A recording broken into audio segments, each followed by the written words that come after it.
Shalom saudara sekalian, kita bersyukur hari ini kita ada live streaming sehingga bisa mempertemukan kita dari seluruh penjuru yang bisa menyaksikan live streaming. Hari ini adalah acara EE Indonesia dan ini di dalam rangka reformasi dan tema hari ini adalah penyingkapan rahasia yang berabad-abad.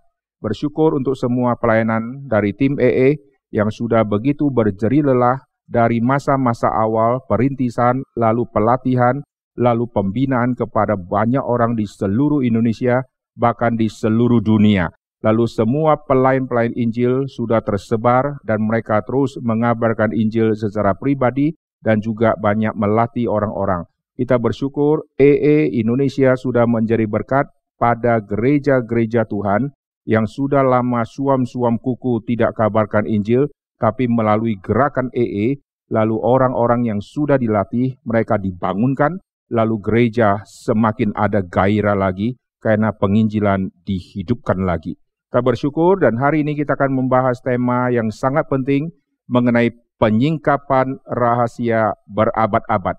Mari kita berdoa sebelum kita memulai sesi ini. Bapa di dalam surga, kami berterima kasih untuk anugerah Tuhan dan untuk kesempatan yang Tuhan berikan kepada kami anak-anak Tuhan untuk kami terlibat di dalam penginjilan dan menyaksikan bagaimana Tuhan memakai setiap kami dengan firman yang Tuhan sudah taruh di dalam mulut dan lidah kami untuk kami beritakan, sehingga kami juga bisa merasakan betapa baiknya Tuhan yang sudah memakai kami, sehingga kasih Tuhan bisa disalurkan kepada orang-orang berdosa yang sedang mendambakan keselamatan, mencari jalan menuju keselamatan, tetapi mereka belum menemukan. Kami berterima kasih hanya di dalam Injil Kristus ada jalan keselamatan. Oleh sebab itu kami berdoa pada hari ini Tuhan sekali lagi memimpin setiap kami untuk kami memahami tema yang begitu penting yang Tuhan sudah singkapkan kepada setiap kami melalui kitab suci, yaitu penyingkapan rahasia berabad-abad. Tuhan, pakailah hamba-Mu di dalam menyampaikan kebenaran firman Tuhan. Dengar doa kami, dalam nama Tuhan Yesus kami berdoa.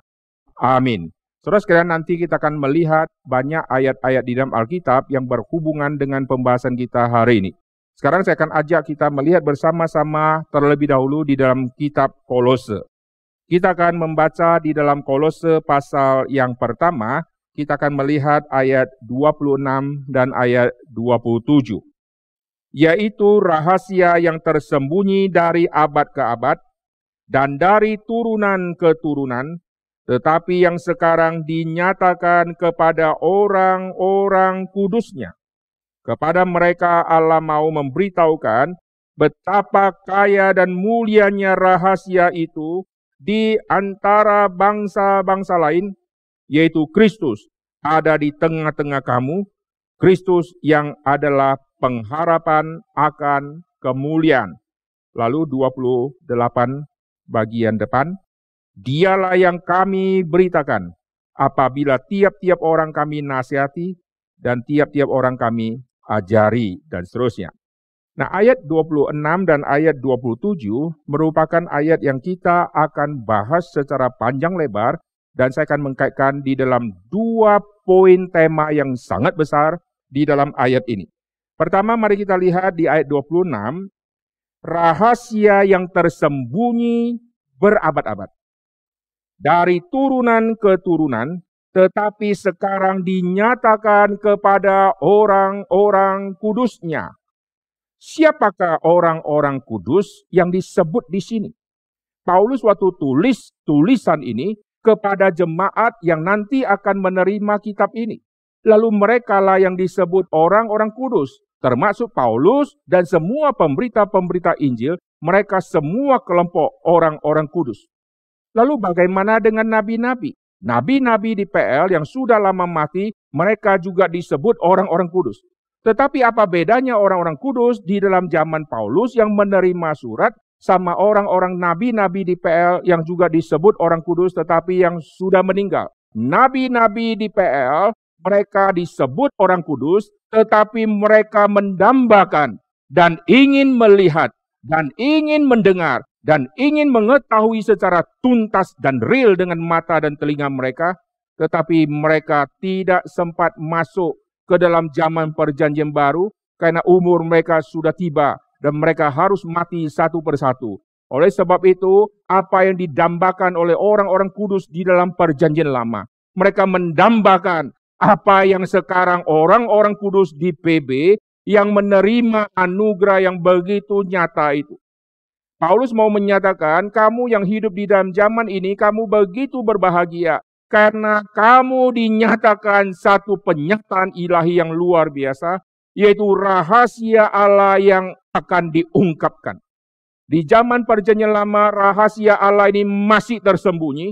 Di zaman perjanjian baru, rahasia Allah ini akan terbongkar dan akan disiarkan sampai ke ujung bumi. Rahasia apa yang Paulus maksudkan, yang ditujukan atau yang dibukakan? Mari kita lihat di Kolose pasal yang pertama tadi, di ayat ke-27. Nanti kita akan lihat bagaimana dengan orang-orang kudus di PL, yaitu nabi-nabi. Ayat ke-27 ini berkaitan dengan orang-orang kudus, yaitu orang yang menerima tulisan dari Paulus, atau orang-orang di zaman Paulus masih hidup, dan termasuk zaman kita, karena kita masuk dalam kelompok orang-orang kudus ini. Kepada mereka Allah mau memberitahukan betapa kaya dan mulia rahasia itu. Jadi seluruh rahasia Allah ini sekarang sudah disingkapkan. Dan rahasia Allah ini mencakup dua tema yang sangat besar. Yaitu tema pertama, rahasia di antara bangsa-bangsa lain. Jadi ada satu rahasia untuk bangsa-bangsa lain ketahui, sekaligus untuk semua orang-orang kudus ketahui, bahwa bangsa-bangsa lain akan dibukakan semua rahasia-rahasia penting kepada mereka, termasuk yang memberitakan rahasia ini yang kepada bangsa-bangsa lain. Dia sendiri harus mengerti, karena rahasia ini Tuhan akan singkapkan dulu kepada orang yang akan memberitakan. Poin pertama, rahasia di antara bangsa-bangsa. Poin kedua, rahasia yang disampaikan kepada bangsa-bangsa, itulah Kristus itu sendiri. Nah, dua tema ini menjadi tema sentral di dalam perjanjian baru. Kalau kita perhatikan di dalam Alkitab, pelan-pelan nanti Tuhan mau nyatakan bahwa bangsa-bangsa lain akan mendapatkan anugerah yang luar biasa. Di dalam pelayanan Tuhan Yesus, Yesus dilahirkan di Bethlehem. Yesus dilahirkan di wilayah selatan.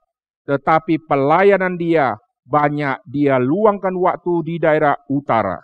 Yang katanya daerah orang Yahudi yang sudah setengah Yahudi, yang sudah kawin campur, yang najis bagi orang selatan. Orang selatan menganggap kerajaan utara, orang-orang di Samaria, orang-orang yang najis. Dan Yesus bukan hanya ada di utara. Yesus terus menembus sampai ke Tirus dan dia menuju ke Sidon. Yesus pelayanan sudah menginjakkan kaki ke tempat yang jauh, ke tempat yang tidak mungkin dilalui oleh orang-orang Yahudi dari kerajaan selatan itu. Pelayanan Tuhan Yesus sudah menjangkau kepada dunia kafir, tetapi Yesus tidak boleh keluar begitu jauh lepas dari Yerusalem.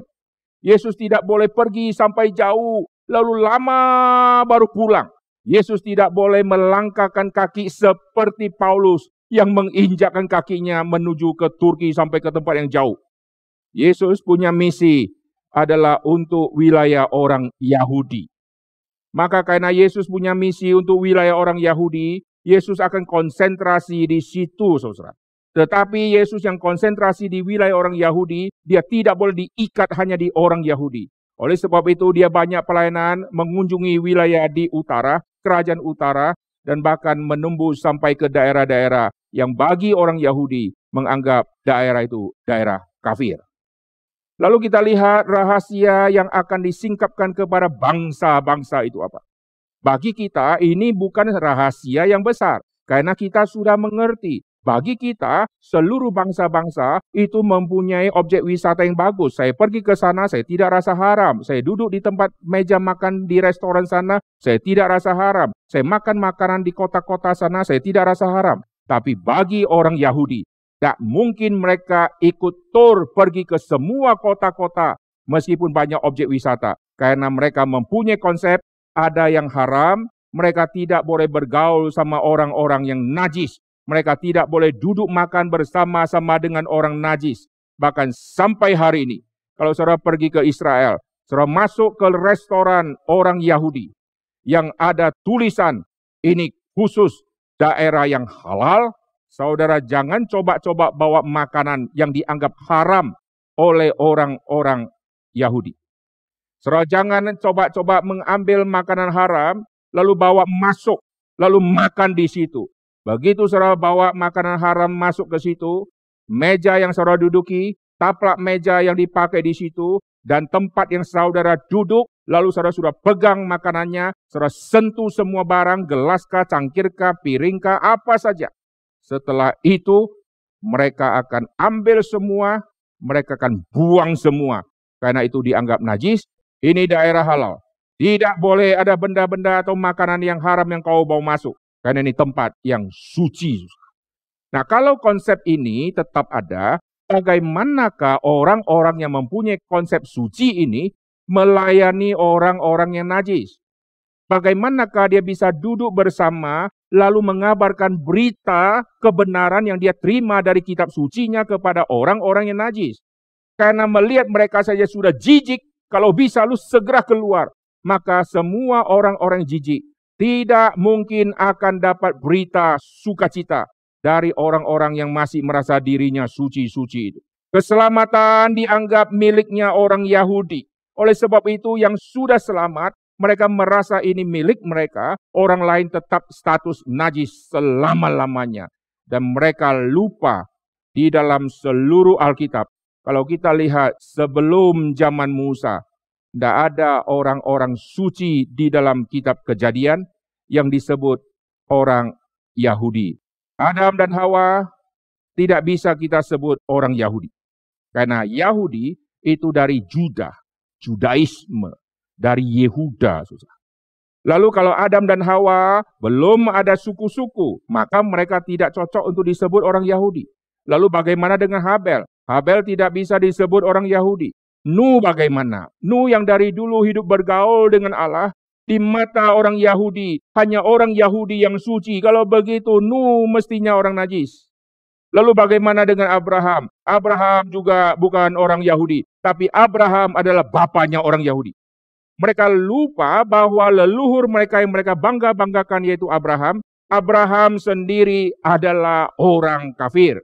Dia dari Ur Kasdim, dari keluarga penyembah berhala, tapi diselamatkan oleh Tuhan, dipakai oleh Tuhan, sehingga menjadi bibit unggul, leluhur yang akan menurunkan semua 12 suku itu, dan nanti akan muncul yang namanya Yahudi.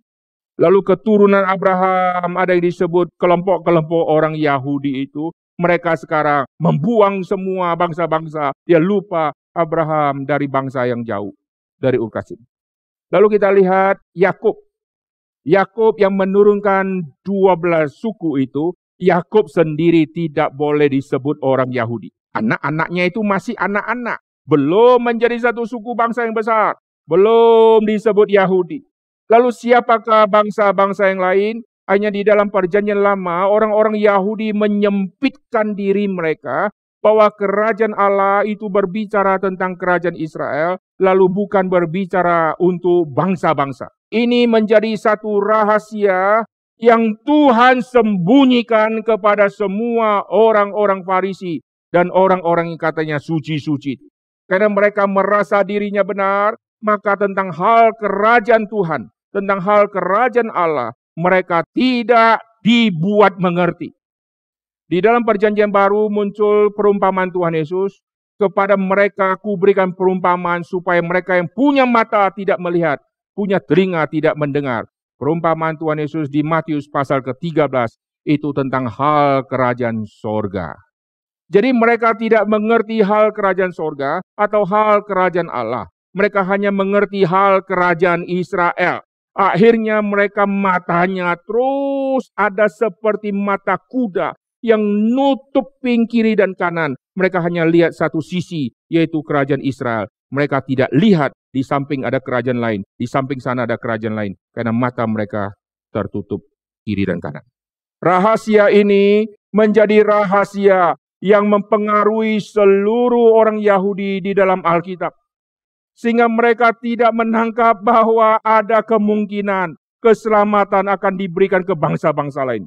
Oleh sebab itu di dalam Kolose pasal yang pertama ini kita melihat ada rahasia dari abad ke abad. Sekarang dinyatakan kepada orang-orang kudusnya, yaitu rahasia tentang segala bangsa. Segala bangsa maksudnya apa? Bangsa-bangsa nanti akan mendapatkan berita keselamatan.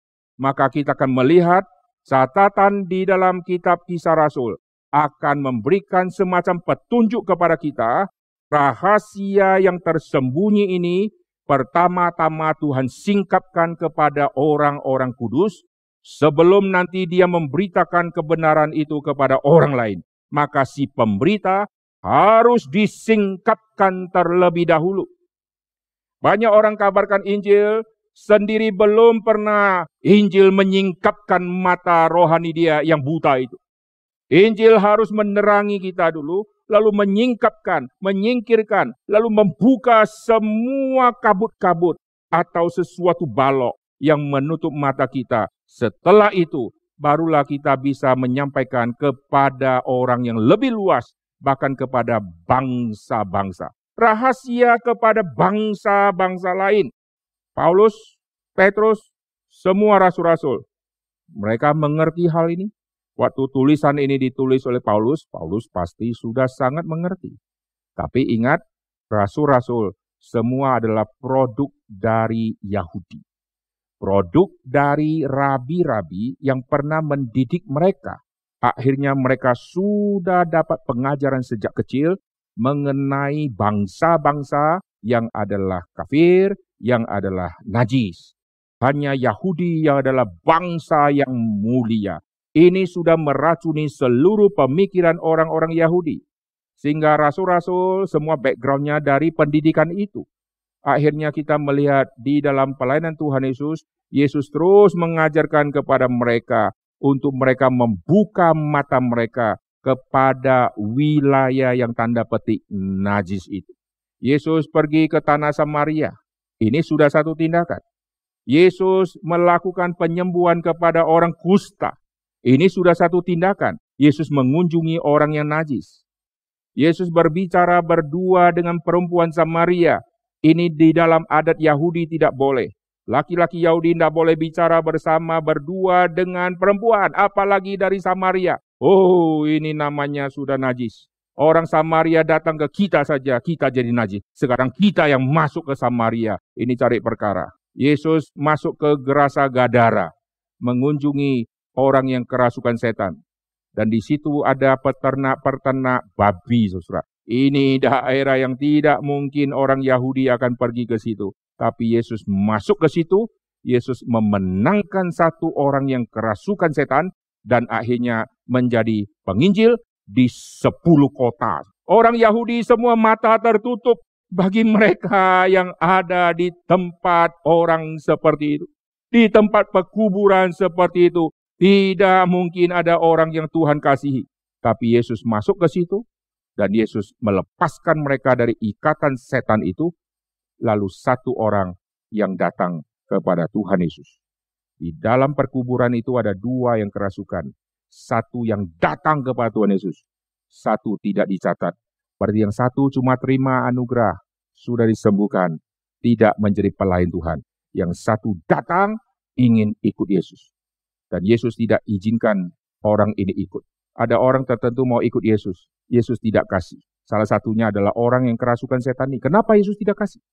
Karena misi Yesus adalah untuk orang Yahudi. Yesus akan keluar masuk sinagog. Yesus akan keluar masuk bait suci. Yesus akan berhadapan dengan banyak orang-orang Yahudi. Bagaimana Yesus berhadapan dengan bangsa Yahudi yang punya konsep, ada yang kafir, ada yang najis. Lalu di samping Tuhan Yesus nanti berdiri, ada orang yang pernah kerasukan setan, lalu berdiri di samping Tuhan Yesus. Wow, ini cari masalah. Paulus pernah difitnah, membawa orang Yunani masuk ke bait suci. Wah, ini gempar, seluruh Yerusalem gempar, karena ada orang sebarkan WA hoax itu, bahwa bait suci kita sudah dinajiskan. Ada orang Yunani dibawa oleh Paulus menginjakkan kaki ke bait suci. Bait suci kita sudah jadi najis. Maka mereka marah luar biasa, saudara. Saudara bayangkan sampai kepada zaman Paulus hidup, orang-orang Yahudi masih punya konsep yang kolot seperti ini. Maka tadi saya sudah katakan, rahasia yang tersembunyi berabad-abad, Tuhan nyatakan untuk orang-orang kudusnya mengerti dulu. Siapakah orang-orang kudus dibuat mengerti? Nanti satu persatu semua pengikut Kristus akan dibuat pencelikan. Tetapi pencelikan yang paling penting, Tuhan lakukan kepada para rasul dulu. Maka di dalam Kisah Rasul kita melihat seluruh inti dari Kisah Rasul itu ada dua tokoh sentral, yaitu Petrus lalu Paulus. Nah, dua tokoh sentral ini akan dibuat mengerti mengenai tema bangsa-bangsa lain. Mari kita perhatikan bagaimana Kisah Rasul. Tuhan memakai Lukas, tabib Lukas untuk menuliskan Kisah Rasul, untuk menjelaskan rahasia ini dicelikkan kepada pemimpin Rasul yaitu Petrus. Lalu bagaimana rahasia ini Tuhan bukakan kepada yang namanya Paulus. Petrus adalah orang yang bersumbangsi di dalam penginjilan. Saudara perhatikan 4 wilayah yang Yesus sebut mengenai nubuatan datangnya Roh Kudus. Yerusalem, seluruh Yudea, lalu Samaria. 3 wilayah pertama, Petrus memegang peranan penting. Yerusalem, hari Pentakosta. Roh Kudus turun, Petrus memegang peranan penting, dan dia berkhotbah waktu hari Pentakosta, 3.000 orang bertobat.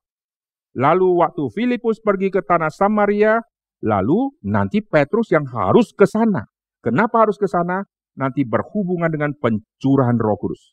Saudara perhatikan, di Yerusalem Pentakosta pencurahan Roh Kudus.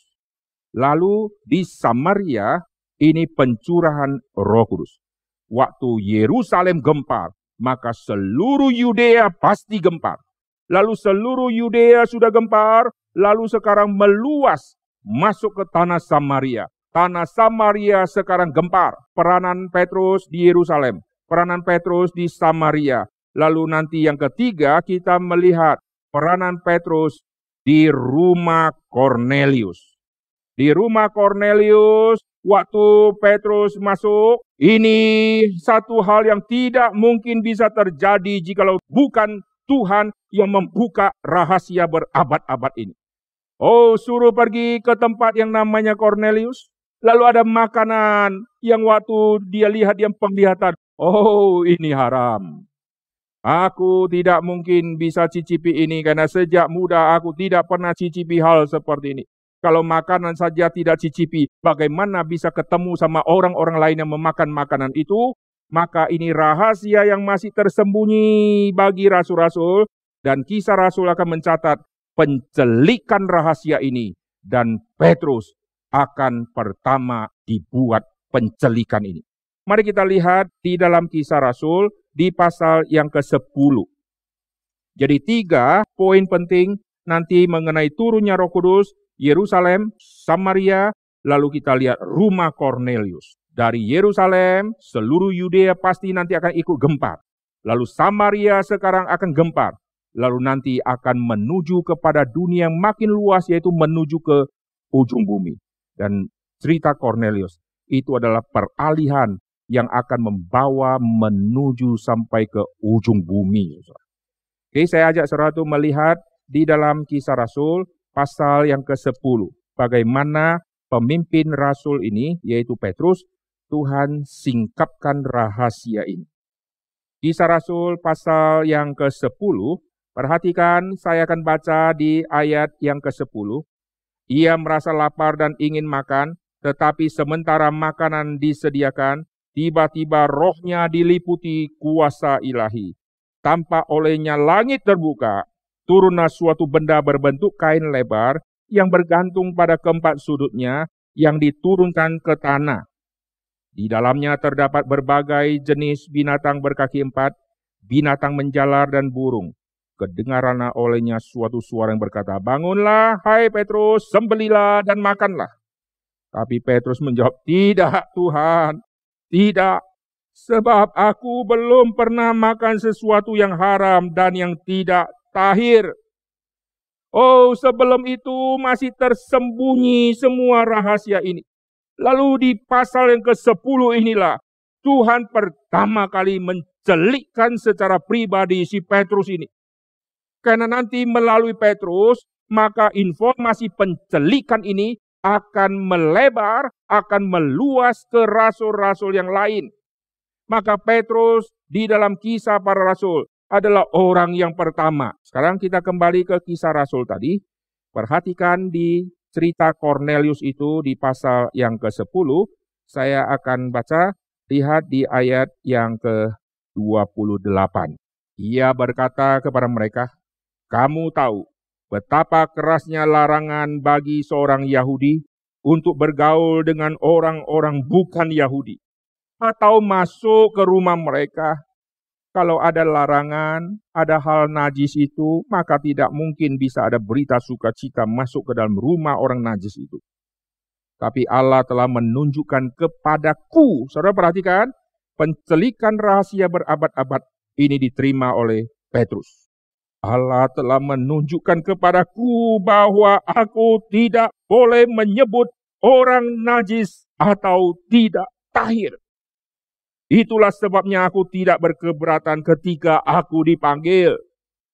Oh, waktu awal dia merasa tidak bisa. Tapi Tuhan bilang, apa yang aku nyatakan halal, kau tidak boleh nyatakan najis. Kau enak saja. Lu suka merubah-rubah. Kau ikut tradisi memang mengharamkan hal itu. Tapi kalau Tuhan berkata, kau tidak boleh haramkan, kau harus ikut tradisikah atau ikut Tuhan? Dan Petrus harus bergumul. Ini satu perombakan tradisi yang belum pernah dia alami sejak masa kecil. Sejak masa kecil dia ikuti semua tradisi leluhur, tidak makan semua yang dilarang ini. Tapi kenapa sekarang ada tanda petik tradisi baru yang Tuhan turunkan, sekarang sudah boleh? Wah, ini rahasia yang sekarang dia terima, saudara ya. Mari kita lanjutkan di dalam Kisah Rasul untuk melihat apa yang terjadi di dalam diri Petrus. Ayat yang ke-34, pasal yang ke-10, lalu mulailah Petrus berbicara katanya, "Sesungguhnya aku telah mengerti bahwa Allah tidak membedakan orang." Saudara. Jadi selama dia ikut Yesus, waktu Yesus masih ada di bumi, dia masih belum mengerti-ngerti, saudara. Lalu melihat Yesus pelayanan, begitu luas orang yang dengarkan firman. Kepada orang-orang najis Yesus juga layani, tapi mereka masih belum mengerti. Mereka masih pegang adat tradisi dan larangan di dalam ajaran-ajaran orang Yahudi. Dan di Kisah Rasul pasal ke-10, baru mengerti, saudara. Sesungguhnya aku telah mengerti. Lihat ayat ke-35. Setiap orang dari bangsa manapun yang takut akan Dia dan mengamalkan kebenaran, berkenan kepadanya. Oke, sekarang dia sudah tercelik, saudara. Mari kita melihat di ayat ke-44, nanti Roh Kudus turun. Nah, ini berkenan dengan turunnya Roh Kudus di tempat Cornelius tadi, ayat 45, dan semua orang percaya dari golongan bersunat. Ya, ini semakin luas sekarang.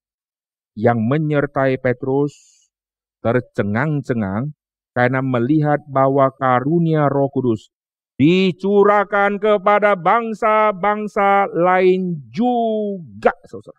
Perhatikan sekarang di pasal yang ke-11.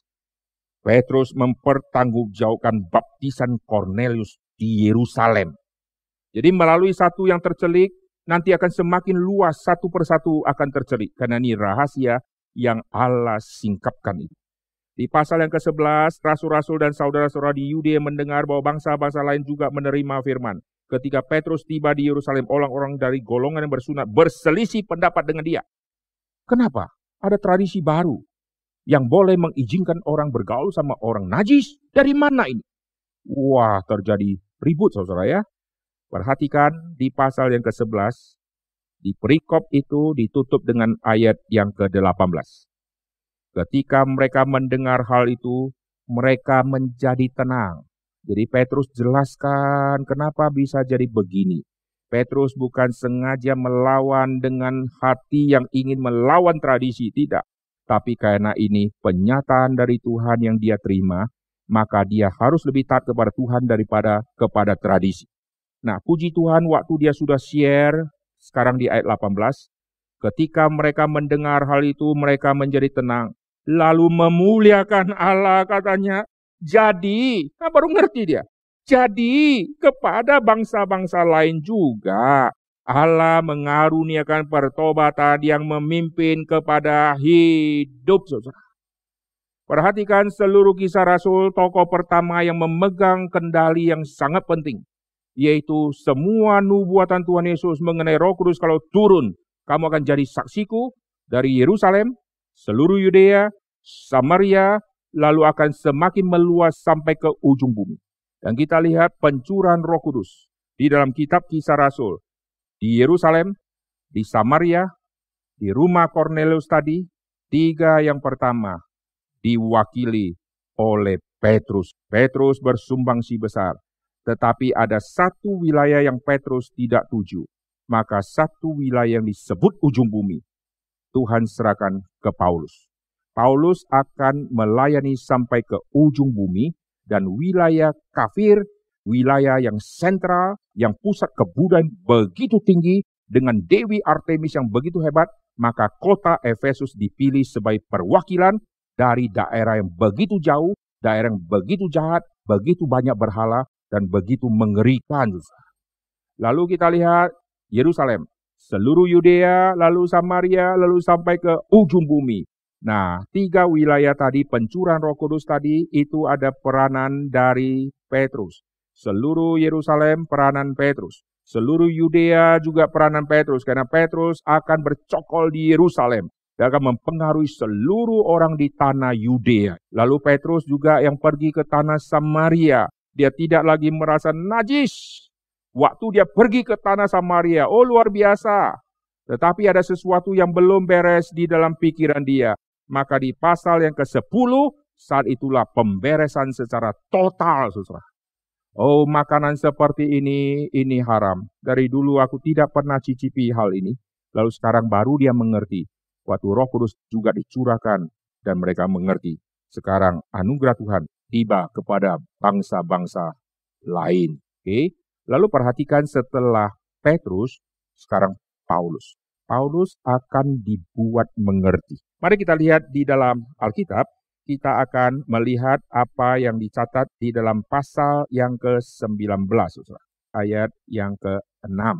Dan ketika Paulus menumpang tangan di atas mereka, turunlah Roh Kudus ke atas mereka. Mulailah mereka berkata-kata dalam bahasa roh dan bernubuat. Lalu perhatikan sekarang di ayat ke-10. Hal ini dilakukan 2 tahun lamanya. Ini berhubungan dengan Tiranus tadi, yang di ayat ke-9. Sehingga semua penduduk Asia mendengar firman Tuhan. Jadi semua orang Asia itu sekarang mendengar firman Tuhan, baik orang Yahudi maupun orang Yunani. Oke, sekarang saya ajak saudara melihat di pasal yang ke-18 ayat yang ke-8. Kita mundur, tadi pasal 19, sekarang lihat pasal 18. Tetapi Krispus, kepala rumah ibadat itu menjadi percaya kepada Tuhan bersama-sama dengan seisi rumahnya. Dan banyak dari orang-orang Korintus yang mendengarkan pemberitaan Paulus menjadi percaya dan memberi diri mereka dibaptis. Ayat ke-9, jangan takut, teruslah memberitakan firman dan jangan diam. Aku menyertai engkau dan tidak ada seorang pun yang akan menjamah dan menganiaya engkau, sebab banyak umatku di kota ini. Oke? Kita mundur lagi lihat ayatnya sekarang di ayat yang ke-6. Tetapi ketika orang-orang itu memusuhi dia dan menghujat, ia mengebaskan debu dari pakaiannya dan berkata kepada mereka, biarlah darahmu tertumpah ke atas kepalamu sendiri, aku bersih, tidak bersalah. Mulai dari sekarang, aku akan pergi kepada bangsa-bangsa lain. mulai dari sekarang, aku akan pergi kepada bangsa-bangsa yang lain. Kenapa bisa ada perubahan seperti ini? Tuhan yang memakai mereka, Tuhan yang menyingkapkan semua rahasia ini sekarang bukan lagi menjadi rahasia. Karena Injil adalah milik dari seluruh bangsa. Maka karena milik seluruh bangsa, mereka harus mendapatkan hak miliknya ini. Untuk mendapatkan hak miliknya ini, maka utusan-utusan Injil dikirim untuk menyampaikan berita ini sebagai satu hadiah, satu pemberian dari Tuhan kepada mereka menjadi hak milik. Bagi yang menerima, mereka akan selamat. Bagi yang menolak, firman yang mereka dengar akan menghakimi semua mereka. Jadi Paulus juga adalah orang yang merasa dirinya suci. Karena merasa dirinya suci, dia melihat ada orang-orang Kristen yang mengabdi kepada Tuhan Yesus, dia anggap ini najis. Ini mengacaukan semua ajaran-ajaran Yahudi. Dan untuk membela keyahudian, membela Tuhannya yang dia sembah, maka dia habisi semua pengikut Kristus. Karena dia anggap semua ini adalah yang haram, yang harus disingkirkan. Termasuk Stefanus pun harus disingkirkan. Karena dia masih mempunyai konsep, yaitu merekalah bangsa pilihan. Waktu Paulus mau meninggalkan Korintus, dia sudah kecewa, dia rasa, aku akan pergi jauh-jauh saja. Tuhan berkata, tidak boleh, kau harus di sini. Dan 1,5 tahun dia ada di Korintus, dan di situ dia menghasilkan buah yang begitu banyak. Daerah Korintus, daerah yang najis. Dan nanti di pasal ke-19, dia masuk ke wilayah yang sangat najis, yaitu kota Efesus. Saudara, kalau ada kesempatan, pergilah ke Efesus. Saudara bisa melihat semua bangunan kokoh-kokoh yang masih tersedia, yang masih tersisa. Begitu megah sampai hari ini. Bayangkan waktu dulu, betapa megahnya bangunan-bangunan itu. Dengan kuil-kuil yang begitu megah, saudara. Di zaman dulu, waduh, kalau kita hidup di zaman itu, kita masuk ke situ, langsung ciut, saudara. Merasa dewa terlalu tinggi. Dewi Artemis punya kuil, itu besarnya luar biasa. Pilarnya begitu besar. Dan satu kuil Artemis di dalam ensiklopedia kalau saudara lihat, bisa lebih dari 100 pilar yang besar itu, saudara. Bangunan zaman dulu bisa besar kayak begini luar biasa. Kalau zaman sekarang besar ya biasa. Karena teknologi ada komputer, ada desain semua gampang. Zaman dulu tidak ada pakai komputer. Semua pakai otak, saudara. Mikirkan gimana, simetrisnya gimana. Lalu komposisi hadap mana ini semua diatur untuk kuil-kuil, saudara. Dan di tempat Efesus, kota yang penuh dengan keramaian. Ada agora, ada pasar, ada market itu ngumpul semua. Dari bangsa-bangsa ngumpul ke situ belanja. Itulah mall zaman dahulu, saudara. Itu mega bloknya zaman dulu. Orang selfie-selfie di situ, kalau pakai zaman sekarang. Orang pacaran di situ, cuci mata di situ. Lalu pasar malam gitu ya, ngumpul semua, kongko-kongko, semua kumpul. Dan filosof-filosof juga kumpul-kumpul semua di pasar. Lalu mereka mengajar, bayangkan kota yang tidak ada Tuhan yang sejati. Dan saat itu Roh Kudus turun di Efesus. Maka mulai mengertilah satu persatu pengikut Kristus bahwa pencurahan Roh Kudus tidak dimonopoli oleh Yerusalem.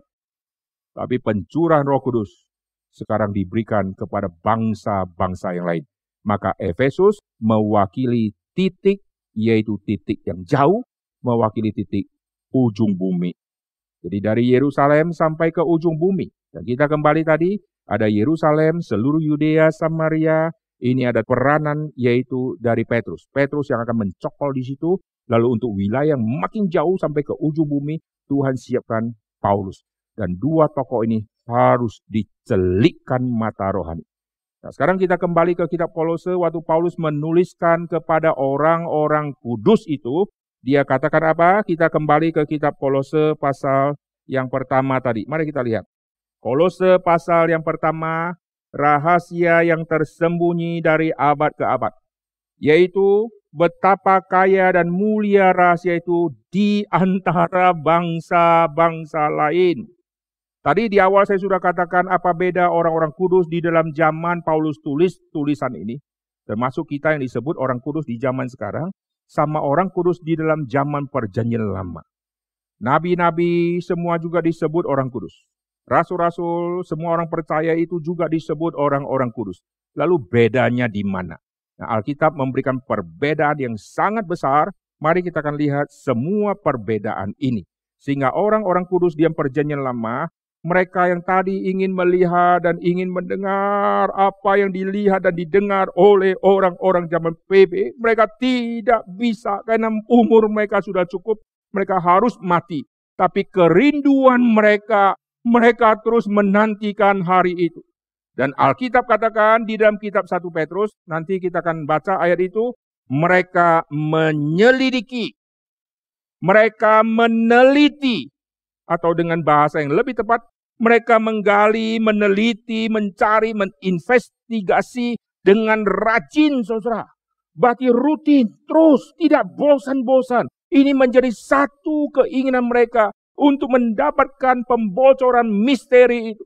Kalau bisa kami mau nyaksikan, kalau bisa kami mau dengar langsung, tapi mereka tidak bisa. Mari kita lihat di dalam kitab Petrus, apa yang ditulis di dalam kitab 1 Petrus.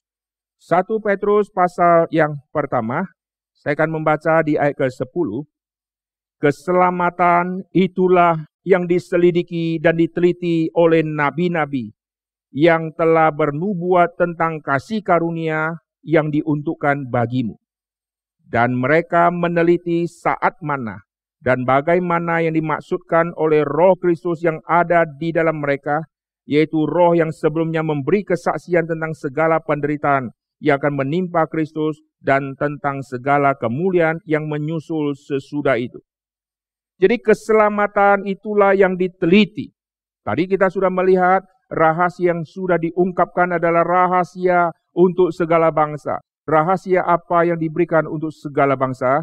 Yaitu keselamatan diberikan kepada bangsa-bangsa. Inti dari keselamatan itulah Kristus. Maka 2 poin penting dalam Kolose pasal 1 ini semua berhubungan satu dengan lain. Yaitu keselamatan dan pengharapan bagi bangsa-bangsa itu tersimpan di dalam rahasia Injil. Dan Injil itulah yang diteliti oleh nabi-nabi. Waktu mereka meneliti semua berita Injil itu, mereka menerima satu rahasia yang begitu besar, yaitu kedatangan Kristus, kematian Kristus, anugerah dari Allah Bapa, kirim Yesus ke dalam dunia ini adalah untuk keselamatan bangsa-bangsa. Tapi saat itu mereka ada di dalam dunia perjanjian lama. Mereka belum menyaksikan Yesus dilahirkan secara fisik. Mereka belum menyaksikan Yesus mati secara fisik. Mereka belum ada di zaman Yesus mati dan bangkit, saudara. Mereka zamannya sudah sangat lama berlalu. Tetapi orang-orang yang hidup di zaman perjanjian baru, baik yang sejaman dengan Tuhan Yesus, ataupun yang zaman sesudah Tuhan Yesus, mereka adalah orang yang berbahagia, yang masih mendapatkan penyingkapan mata rohani mereka, waktu mereka masih hidup dan bisa menyaksikan, apalagi sejaman dengan Tuhan Yesus.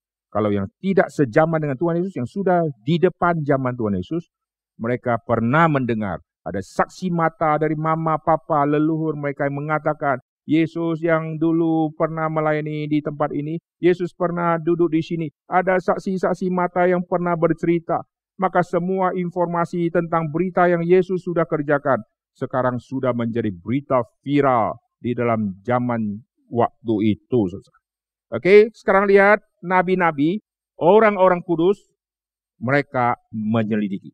Nabi-nabi bicara apa? Kita akan lihat di dalam Matius. Matius pasal yang ke-13, saya akan ajak saudara melihat ayat yang ke-17. Sebab aku berkata kepadamu, sesungguhnya banyak nabi dan orang benar ingin melihat apa yang kamu lihat, tetapi tidak melihatnya, dan ingin mendengar apa yang kamu dengar, tetapi tidak mendengarnya.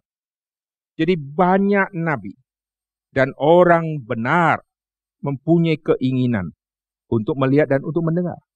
Tapi mereka sudah hidupnya berlalu, dan zaman mereka sudah lewat, dan mereka ingin menyaksikan apa yang rasul-rasul atau murid-murid Yesus saksikan dan dengarkan. Jadi kunci utama seluruh rahasia itu nanti ada di dalam kalimat Tuhan Yesus. ada di dalam karya Kristus di dalam dunia ini. Karena Nabi ingin melihat, Nabi ingin mendengar. Lihat berarti dari karya Kristus. Dengar berarti dari semua kalimat yang keluar dari mulut Tuhan Yesus. Dan orang yang di zaman Tuhan Yesus berbahagia bisa melihat Yesus melakukan banyak hal. Yesus kakinya melangkah kemana, itu menjadi satu pelajaran. Lihat, kaki Kristus menginjak sampai ke daerah yang najis. Ini sudah harus menjadi satu pelajaran yang membuka wawasan mereka. Tapi mereka masih tertutup sampai nanti Pentakosta. Baru satu persatu murid-murid tercelik mata rohaninya.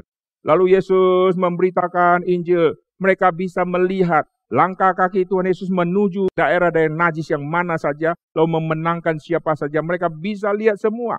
Lalu setelah lihat, mereka ikut mendengarkan apa yang Yesus katakan di rumahnya Sakeus. Apa yang Yesus katakan waktu ada orang yang datang menjebak Tuhan Yesus. Apa yang Yesus katakan waktu Yesus menyembuhkan orang yang najis, yaitu orang kusta.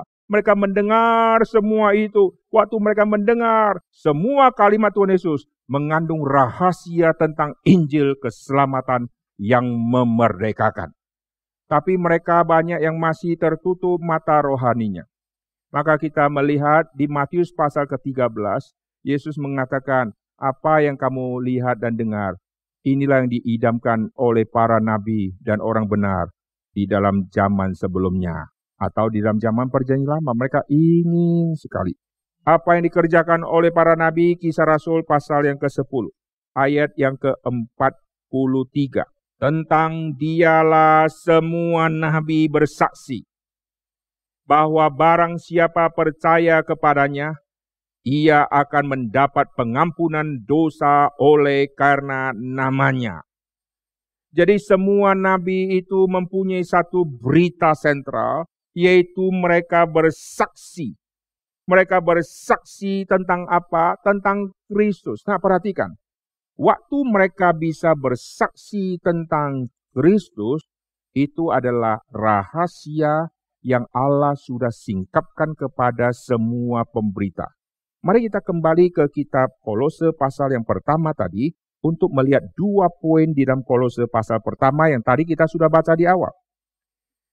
Kolose pasal pertama ayat 27, poin pertama yang kita sudah lihat tadi, betapa kaya dan mulianya rahasia itu di antara bangsa-bangsa. Itu poin pertama. Lalu poin kedua, yaitu Kristus ada di tengah-tengah kami. 28, dialah yang kami beritakan, saudara. Jadi nabi-nabi memberitakan Kristus yang adalah pengharapan bagi bangsa-bangsa. Nabi-nabi juga memberitakan semua hal yang sama. Mereka memberitakan Kristus yang adalah pengampunan dosa untuk banyak orang. Nabi-nabi yang sudah dicelikkan mata rohaninya oleh Tuhan, mereka mengerti Kristus disiapkan untuk bangsa-bangsa. Tapi ada nabi-nabi palsu, mereka pasti tidak setuju tema ini. Dan orang-orang Yahudi yang masih dipengaruhi semua ajaran-ajaran Taurat Musa, mereka pasti tidak setuju kalimat ini. Tapi nabi-nabi dan orang benar, mereka juga mengharapkan apa yang dinantikan itu bisa mereka saksikan dan bisa mereka dengar langsung. Tapi mereka tidak bisa. Maka apa yang terjadi? Mereka terus memberitakan. Mereka terus menyaksikan. Itulah yang dikabarkan oleh mulut nabi-nabi. Lalu di dalam kitab Kolose, Paulus katakan, dialah yang kami beritakan. Yaitu apa? Kristus yang adalah pengharapan bagi semua bangsa. Nah, ini 2 poin penting yang tadi saya sudah sebutkan di awal, yaitu bangsa-bangsa akan dengarkan Injil. Lalu poin kedua mengenai hakikat Injil dan Kristus yang sejati. Jadi 2 poin ini kalau kita mengerti dengan tuntas, penginjilan kita tidak mungkin dibatasi lagi oleh ruang dan waktu, oleh jarak jauhkah atau jarak dekatkah, oleh suku bangsakah, raskah. Karena ini pengharapan yang harus dikabarkan kepada semua kaum dan semua makhluk di dalam dunia ini. Jadi penyingkapan ini dilakukan. Lalu penyingkapan kepada bangsa-bangsa nanti mulai akan terus menjalar dan terus dimengerti. Dan barang siapa yang sudah mengerti, merekalah yang akan menjadi penerus-penerus pemberita Injil. Karena mereka tidak ada lagi gap yang menghambat mereka untuk mengunjungi orang-orang yang kafir itu. Lalu waktu mereka pergi kabarkan Injil yang mana? Injil harus Injil Kristus Yesus. Tidak boleh Injil yang lain. Di Galatia, Paulus kabarkan Injil Kristus Yesus. Tidak lama kemudian ada orang kabarkan Injil yang lain, yang bukan Injil Kristus Yesus. Paulus berkata, aku heran melihat kamu begitu lekas berpaling kepada Injil yang palsu. Kenapa Injil yang asli sudah kau terima, kembali kau berpaling kepada Injil palsu? Berarti ada orang menawarkan satu Injil yang palsu lagi, yaitu keselamatan melalui sunat. Itu berita pembebasan yang palsu. Pembebasan dari Kristus, bukan dari sunat. Itu terjadi di dalam kitab Galatia. Maka kita lihat Injil yang sejati itu tidak boleh ada plus ini, plus ini, plus ini, plus ini. Injil plus sunat, Injil plus baptis, Injil plus. Injil ya Injil. Injil sejati kalau sudah di plus, berarti ada kekurangan di Injil sehingga perlu ditambahkan sesuatu. Maka kalau ditambahkan sesuatu, Injil ini sudah pasti bukan yang sejati. Kalau Injil ini sudah sejati, Injil ini sudah tidak tergantung lagi kepada yang lain, maka tidak perlu ditambahkan oleh apapun lagi di dalam dunia ini. Nah, sekarang kita akan melihat waktu keselamatan akan diberikan kepada bangsa-bangsa, maka inti sentral dari semua pemberitaan dan yang disaksikan oleh nabi dan rasul, itulah Kristus yang secara utuh yang mereka akan sampaikan. Tapi sebelum mereka menjadi utusan Injil, yang sungguh-sungguh menjadi utusan Injil, mereka dilatih oleh Tuhan Yesus begitu lama. Rasul-rasul dididik langsung oleh Tuhan Yesus 3,5 tahun. Sekarang kelemahan pekabar Injil, begitu sudah menjadi orang Kristen langsung punya hati mengebu-ngebu kabarkan Injil. Bagus. Setelah bertahun-tahun kabarkan Injil, kita tanya dia, setelah berapa tahun kau kabarkan Injil? Berapa waktu yang kamu pakai untuk kamu betul-betul studi, mempelajari tentang Injil, tentang firman Tuhan, tentang doktrin yang ada itu? Oh, saya nggak sempat Pak, saya sibuk sekali Pak. Tapi kalau penginjilan saya bisa, karena saya sudah komit kepada Tuhan. Orang kayak begini kabarkan Injil terus, tapi tidak pernah diisi, ini nanti bahaya. Kalau Injil hanya bicara Yesus lahir, Yesus mati, dan Yesus bangkit, dan hanya sederhana seperti itu, Alkitab tidak usah tebal begini, cukup 1 halaman. Demikianlah Injil Kristus Yesus. 1, bicara kelahiran, bicara kematian, bicara kebangkitan, naik ke surga, dan seterusnya. Selesai, dadah, jadi orang Kristen. Kenapa begitu rumit dari Kejadian sampai Wahyu? Berarti harus studi. Harus belajar. Murid-murid dididik 3,5 tahun. Dan mereka nanti akan menjadi utusan Injil. Dan sebelum menjadi utusan Injil, konsep pikiran mereka semua dibenahi. Kosletnya mereka tentang tema Mesias dikoreksi. Semua tema yang koslet itu sudah dikoreksi. Maka puncaknya nanti di hari Pentakosta. Semua khotbah para rasul dan murid-murid Tuhan Yesus, semua khotbahnya jitu dan tidak perlu dikoreksi. Kenapa? Karena khotbah mereka adalah khotbah yang sudah Tuhan celikkan mata rohaninya. Khususnya khotbah tentang siapakah Kristus yang dijanjikan. Tidak perlu ada pengkoreksian lagi. Di dalam kitab Kisah Rasul kita melihat ada pengkoreksian tentang baptisan. Ada pengkoreksian tentang apa yang Apolos lakukan. Nah, kita tidak bahas di sekarang.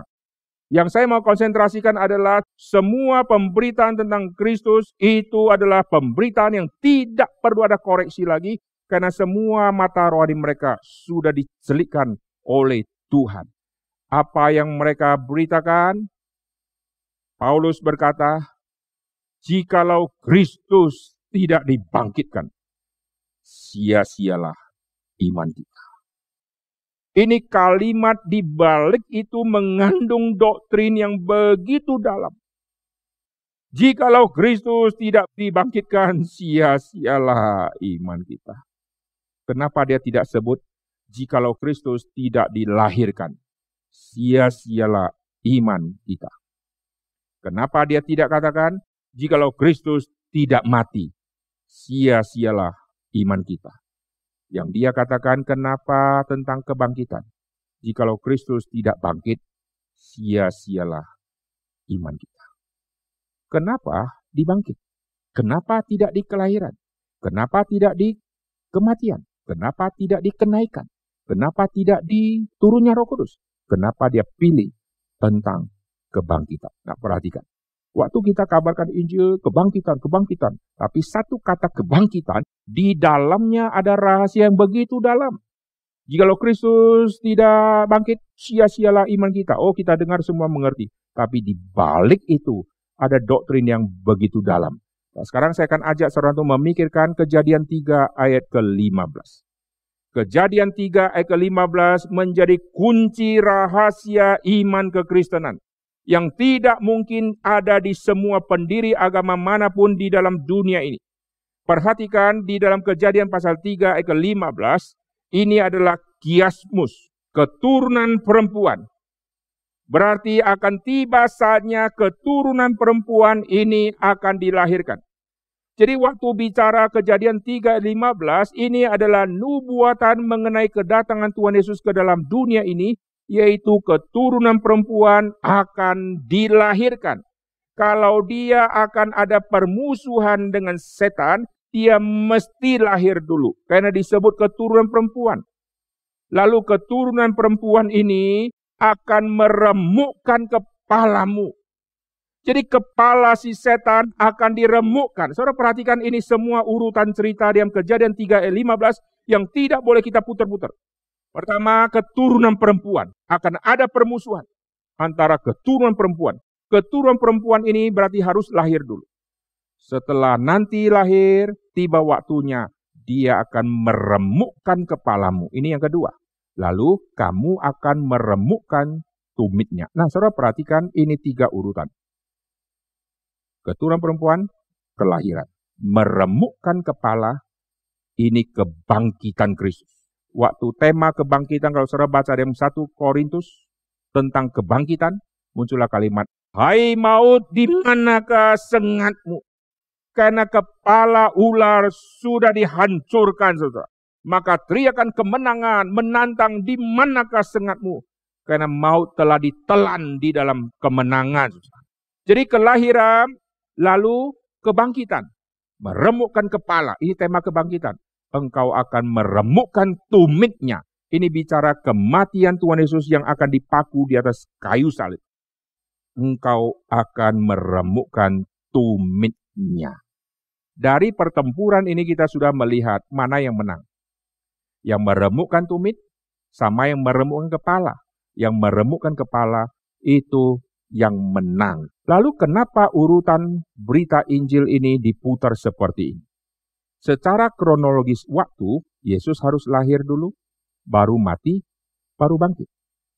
Maka harus diceritakan secara urut, lahir, mati, bangkit. Tapi diputar urutannya, lahir, bangkit, lalu mati. Ini kiasmus, saudara. Perhatikan, A, lahir. A, aksen, ini mati, saudara. Ini kiasmus. Ya, 1 dan 3. Lahir, mati. Puncaknya ada di B. Jadi A, B, A aksen.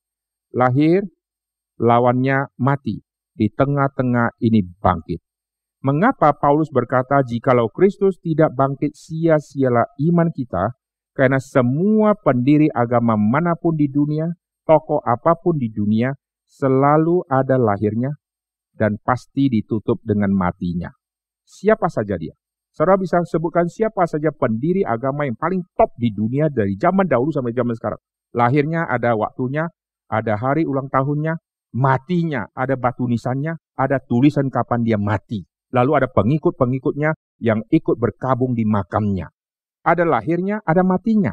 Jikalau Yesus hanya sampai kepada tahap lahir, lalu sampai kepada tahap mati, Yesus sama dengan semua pendiri agama manapun yang ada lahir dan mati. Tapi satu-satunya yang tidak dimiliki oleh semua pendiri agama manapun, mereka akhirnya mati. Tapi Kristus satu-satunya yang bangkit. Maka tema kebangkitan ini adalah keunikan di dalam kekristenan. Maka Paulus berkata, jikalau Kristus tidak bangkit, sia-sialah iman kita, saudara.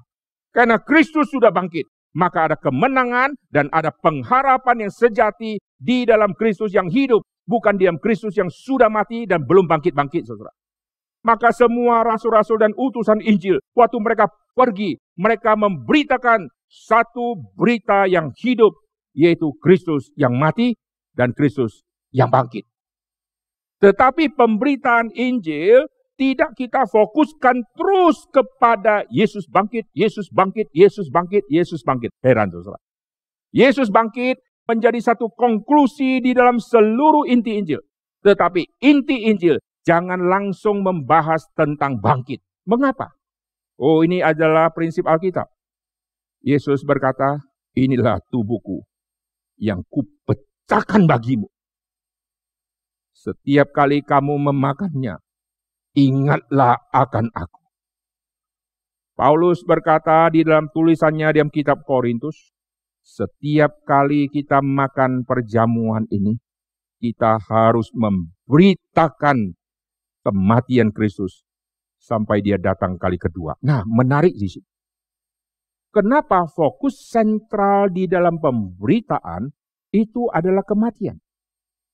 Kenapa perjamuan malam terakhir itu Yesus tidak berkata, pada saat nanti saya sudah bangkit, perbuatlah ini untuk mengingat saya bangkit.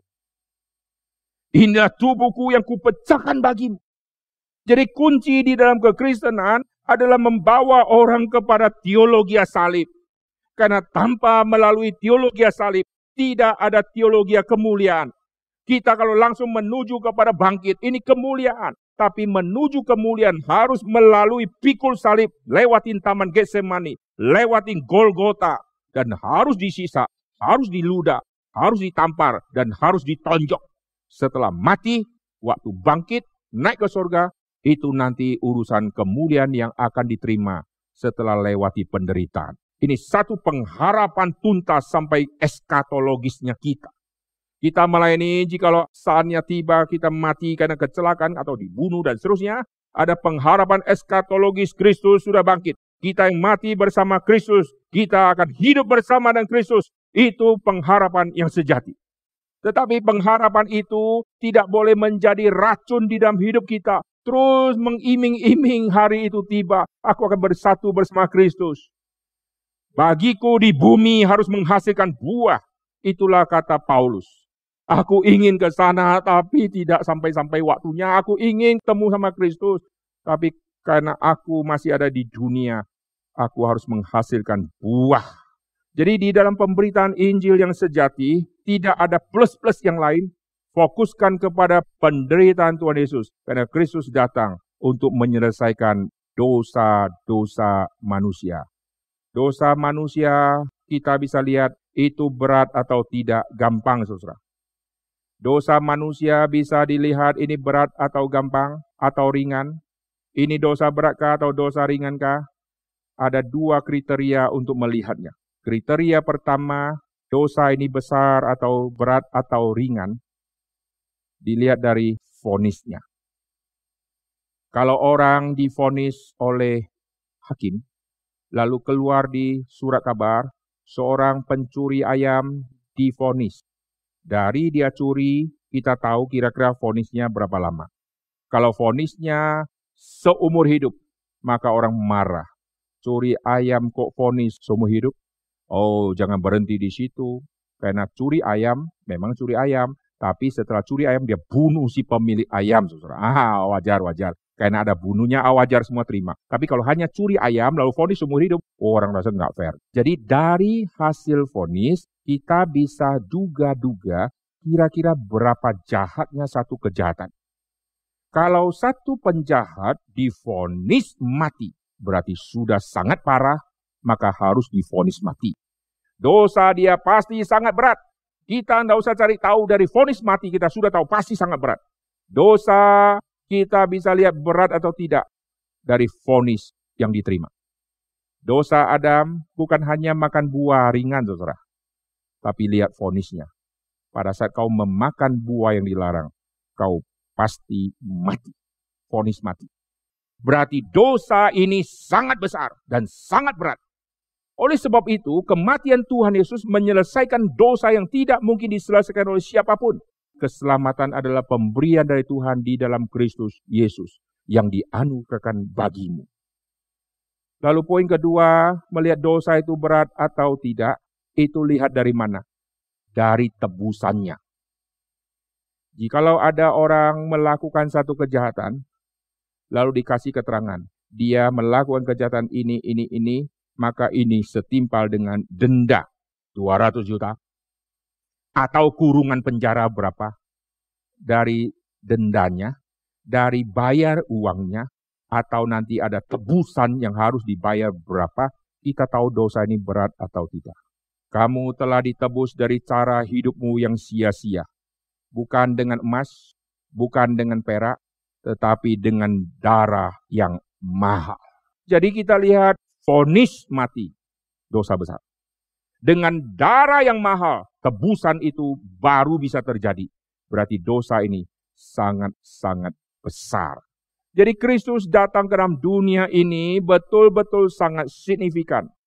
Kristus yang diuntukkan bagimu menjadi pengharapan bagi segala bangsa, karena di dalam Kristus itu tersembunyi semua rahasia hikmat Allah. Jadi waktu kita beritakan Kristus, kita sekaligus memperkenalkan inilah kunci untuk mengerti seluruh dunia Allah. Karena di dalam Kristus tersembunyi semua rahasia hikmat Allah itu. Jadi Kristus yang diuntukkan bagimu. Kristus yang mana?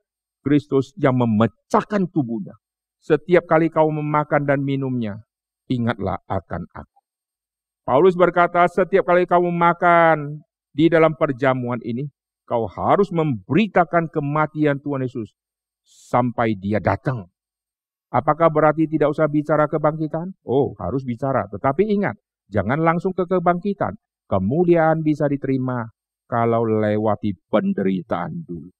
Maka waktu kita bicara penderitaan, pasti kita bicara juga tentang kelahiran. Karena dari kelahiran, Yesus juga alami penderitaan yang luar biasa.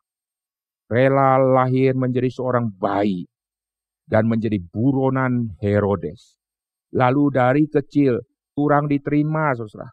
Waktu Yesus dari kecil kalau sudah diterima, maka Yesus umur 30 langsung begitu mulai pelayanan. Semua pengikut sudah begitu banyak, saudara. Alkitab mengatakan anggota keluarganya sendiri menganggap Yesus sudah tidak waras lagi, saudara. Waktu Yesus mulai pelayanan, keluar kalimat, ibu bapamu kami kenal. Berarti mereka sudah kenal ibu bapa, pasti kenal anak dari ibu bapa itu, yaitu Yesus. Berarti kemungkinan besar Yesus waktu kecil mereka sudah lihat. Waktu lihat, kurang hargai, kurang diopeni, gitu kan. Sampai Yesus sudah melayani, bukankah kamu ini anak tukang kayu? Maksudnya apa? Oh, mungkin mereka pernah lihat Yesus di situ membantu ayahnya anak tukang kayu. Mereka tidak anggap, saudara, bukan sesuatu yang penting. Mungkin mereka akan menghina, lu orang najis, lu anak haram, lu lahir tidak jelas, tidak sah masuk dalam silsilah Abraham, tidak sah itu. Wah, bayangkan Yesus pasti menjadi buli-buli bagi teman-temannya. Dan sampai umur 30 tahun, Yesus waktu mulai pelayanan, Yesus juga menjadi incaran dari orang-orang Farisi. Penderitaan Kristus sudah kita lihat sejak dari kelahiran dan sampai kepada kematian. Dan kematian itu adalah puncaknya. Hidup Yesus adalah contoh teladan bagi setiap kita. Yesus yang mengabarkan Injil, lalu menyerahkan nyawanya untuk setiap kita yang ditebus oleh Kristus. Hari ini saya akan menyimpulkan 2 poin tadi. Penyingkapan rahasia berabad-abad ini, Injil sekarang milik segala bangsa. Dan Injil yang milik segala bangsa, bukan teologi sukses, bukan mujizat untuk segala bangsa, mujizat kesembuhan, tidak. Tetapi hakikat Injil yang sejati adalah Kristus yang tidak usah ditambah plus yang lain. Amin. Kita bersyukur Tuhan sudah memakai dari zaman dahulu sampai sekarang dan seterusnya. Dan Tuhan terus membangkitkan orang-orang yang sudah Tuhan singkapkan mata rohani untuk mereka terjun menjadi pekabar-pekabar Injil. Tahun 2000, waktu saya pelayanan di Kota Malang, di GRI Malang, waktu itu 8 bulan. Dan waktu di GRI Malang, saya lihat Kota Malang, itu pertama kali saya ada di Kota Malang. Lalu sampai ke situ saya mendengar ada tim penginjilan. Pertama kali saya dengar ada EE, itu tahun 2000. Apa itu EE? Kok lucu? Saya lihat mobil, ada stiker di belakang, ada 2 pertanyaan. Lalu sampai suatu saat ada acara pelatihan penginjilan EE, lalu saya ikut, saudara. Dari GRI Malang, saya ikut, saudara. Dulu orang yang lama di EE, zaman dulu ya, itu adalah pendeta Lim Kok Han yang ada di GRI Malang. Dan waktu saya melayani di GRI Malang, Pak Pendeta Lim Kok Han adalah gembala sidang di GRI Malang itu. Dan saya banyak dikasih penjelasan tentang EE. Apa itu EE? Dia banyak melatih orang-orang. Lalu waktu EE adakan pelatihan di Batu, di YWI. Dan itu kami tinggal kira 5-6 hari ada di tempat yang dingin di situ. Lalu setiap hari dikasih pelajaran EE. Amaki, saudara. Saya masih ingat. Ada ilustrasi blondin, telur busuk. Masih saya ingat, saudara. Lalu saya ikut di situ. Saya mulai memperhatikan. Ada yang dari Bali. Ada yang dari Bandung. Dari kota-kota. Kok bisa semua datang ke sini? Lalu sesi pertama, sesi kedua, saya ikuti semua. Dan banyak orang yang mengajarkan di situ. Ada yang saya masih ingat. Ada yang saya sudah lupa namanya. Yang saya ingat ada 2 orang. Satu orang yang saya lihat adalah orang yang badannya agak gemuk sedikit. Itulah Bapak almarhum Bapak Sandi. Dan dia adalah orang yang sampaikan sesuatu sangat menjiwai. Sehingga waktu dia sampaikan tidak terasa. Dia bisa ringkas seluruh materi EE di dalam berapa menit di dalam cerita yang begitu hidup. Waktu saya perhatikan, ini orang cocok jadi guru sekolah minggu. Dan beliau sudah almarhum, dan di dalam penjelasan dia keluarkan satu kalimat yang sangat menggugah saya. Dia mengatakan, saya sudah menginjili 1.500 orang. Kalau tidak salah, di dalam 1 tahun dia katakan, dia injili orang secara pribadi 1.500 orang. Luar biasa. Wah, itu menggugah saya. Lalu setelah dia penjelasan selesai, nanti ganti yang jelaskan yang lain. Lalu orang yang kedua, yang sekarang menjadi orang kunci di EE, itulah Bapak Lukas. Saya melihat orang ini sampaikan, dengan leluasa, saudara. Dengan begitu menjiwai, dengan api berkobar-kobar. Padahal itu adalah pelajaran yang mungkin mereka sudah hafal sangat lama. Biasanya pelajaran yang sudah dihafal sangat lama, makin jelaskan makin tidak ada api, saudara. Seperti guru ngajar TK, lalu sudah bertahun-tahun, 10 tahun jadi guru TK, ngajarinnya sudah tidak ada api, sudah malas dia. Tapi mereka yang sudah lama mengajar, bisa mengajar dengan api, luar biasa. Seperti masih fresh, baru pertama kali sampaikan, selalu ada fresh, saudara. Dan saya perhatikan, lalu ada yang lain, ada yang wanita, saya sudah tidak ingat nama mereka, tapi 2 orang yang saya ingat. Kita bersyukur dari tim EE sudah melatih begitu banyak orang yang door to door, dari pribadi lepas pribadi, di mana saja mereka berada, mereka mengabarkan Injil Tuhan. Biarlah melalui acara ini, menjelang hari reformasi, kembali menyegarkan kita, untuk kita semakin berapi-api lagi, seperti api reformasi yang membakar hati para reformator. Demikianlah api itu sekarang membakar setiap kita, untuk mentegakkan Injil yang sejati. Amin. Kita akan mengakhiri khotbah ini dan kita akan tundukkan kepala, kita akan berdoa. Bapa di dalam surga, kami berterima kasih untuk firman Tuhan yang sudah kami dengarkan. Bersyukur untuk kesempatan kami bisa melayani Tuhan. Kesempatan kami bisa menyaksikan bagaimana Injil bisa diterima oleh tempat-tempat yang jauh. Bagaimana orang-orang yang jauh dari semua fasilitas rohani, tetapi waktu Injil tiba kepada mereka, mereka yang ada di pedalaman, mereka yang masih menyembah di dalam dunia animisme dan dinamisme, mereka adalah orang-orang yang masih menyembah berhala dan ilah-ilah yang ada di dalam dunia ciptaan. Tetapi waktu Injil tiba kepada mereka, mereka bisa menerima Injil dengan hati yang terbuka, dan Kristus menyelamatkan mereka. Dan kami bisa menyaksikan satu persatu mereka yang diselamatkan. Itu adalah buah-buah yang menjadi sukacita di dalam pelayanan setiap kami. Kami juga berdoa untuk semua tim penginjilan yang tersebar di seluruh dunia. Tuhan berkati semua pekabar-pekabar Injil, baik yang di kota besar maupun di kota-kota kecil. Tuhan juga membangkitkan semua pelayan-pelayan baru melalui tim EE yang melatih begitu banyak orang dari gereja-gereja. Terima kasih Tuhan untuk EE. Terima kasih Tuhan untuk semua orang yang terlibat di penginjilan. Tuhan yang menyertai dan Tuhan memberkati mereka. Dengar doa kami dalam nama Tuhan Yesus kami berdoa. Amin. Terima kasih saudara sekalian untuk waktu yang diberikan kepada saya. Salam untuk semua orang-orang EE di seluruh dunia. Saya tidak bisa melihat mereka semua, tapi saya percaya melalui siaran ini, Tuhan satukan kita meskipun jauh, tapi kita dekat. Karena Tuhan yang kita sembah adalah Tuhan yang sama yang mempersatukan kita di dalam kasih Kristus. Tuhan memberkati.